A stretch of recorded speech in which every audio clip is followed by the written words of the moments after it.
Welcome back, artist. It's Monday, May 25th. Hope you're having a great Memorial Day.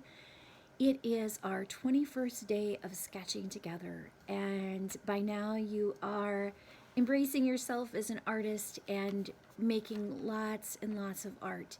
And I hope you're exploring beyond our videos and beyond the list of prompts that I gave you. Wanted to come back to my drawing from Friday. Remember, it was the monochromatic day, drawing in one color, and you can see how much my image has changed. Now I cheated a little bit. I used blue and a light blue, but I still worked in that, I still worked in one color. Of course, it was two different colors of blue, but I kept it in that family of colors, and I added a lot more detail. Again, I focused on not creating line, but using shadow to create line. So you can see the shadow I used to create the nose line, as well as lines around the eyes, created shadows that way. And in the lips, I used color and not line. I didn't think about line. I thought about how do I shade and create those lines. So there's my girl. And my use of one color. I am still going to go back into my sketchbook and draw with pink. Pink's not a color I use very often at all, so I'm going to give that a try and see what happens. Oh, and another thing, you don't have to spend a lot of time on art making. You can spend hours and hours and hours on art making. After our video ended on Friday, I spent 10 more minutes on this drawing, and I really transformed it. It was basic and simple, and the proportions were a little bit off, and now they're a little bit better.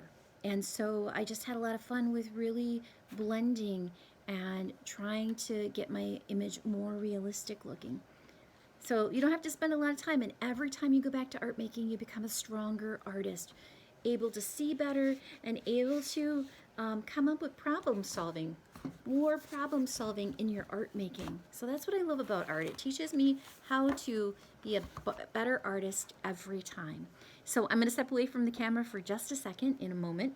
Today we are doing prompt number 3, draw something that you see in your room. Today I see Claude Monet in the room here in Tabor Art Studio, and I'm going to draw him. I'm going to start drawing him. I think Claude Monet is really inspirational. His paintings were beautiful and lovely. I once saw a great collection in Raleigh, North Carolina.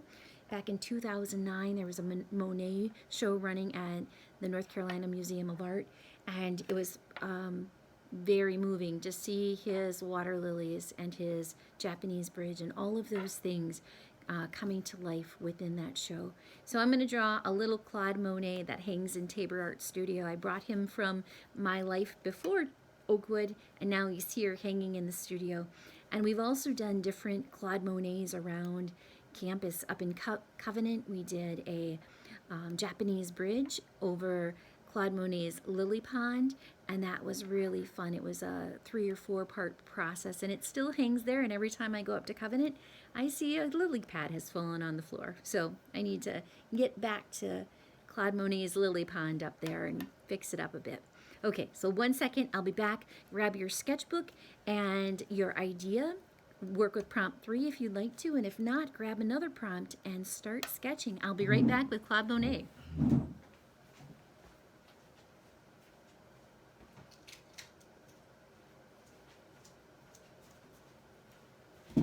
So here he is. Little Claude Monet. I love his little pants. The pants they put on this cute little Claude Monet are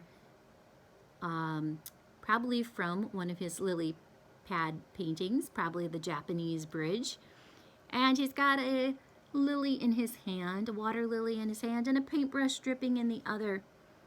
Claude Monet, I believe, lived to be about 89 years old. He had this fabulous studio, and what even more so, these fabulous gardens on his grounds. And so he had a beautiful place to work and to live. So I'm going to just sketch in my little Claude Monet here. You could draw anything you want you see in your room. Anything at all. What will it be, I wonder? One time I did a still life in college. I went to Edgewood College here in Madison. I did a still life, and we were to bring in things for our still life, and I grabbed the most random things to bring in for the still life. And to this day, I regret that. It taught me a lot because I brought in a glass. I guess what I was thinking, I don't want these things to disappear or for someone to steal them. And if they got dropped or broken, I would be okay with that.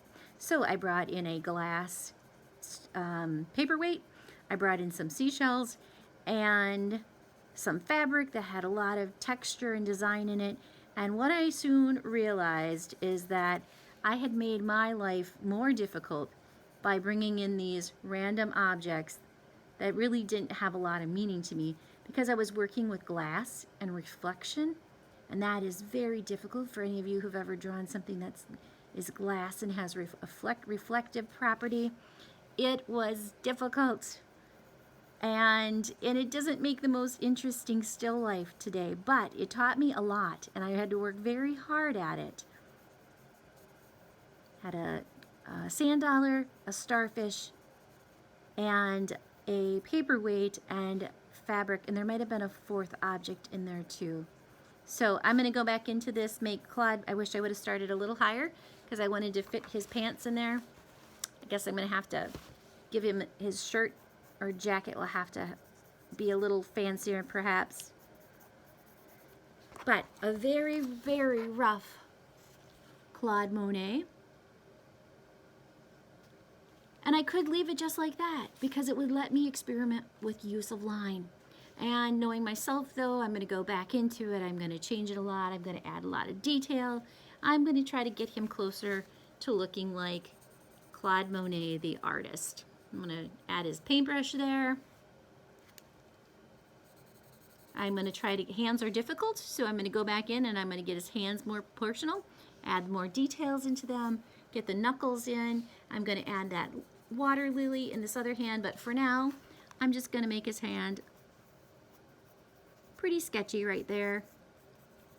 So I hope you have done some art making today too.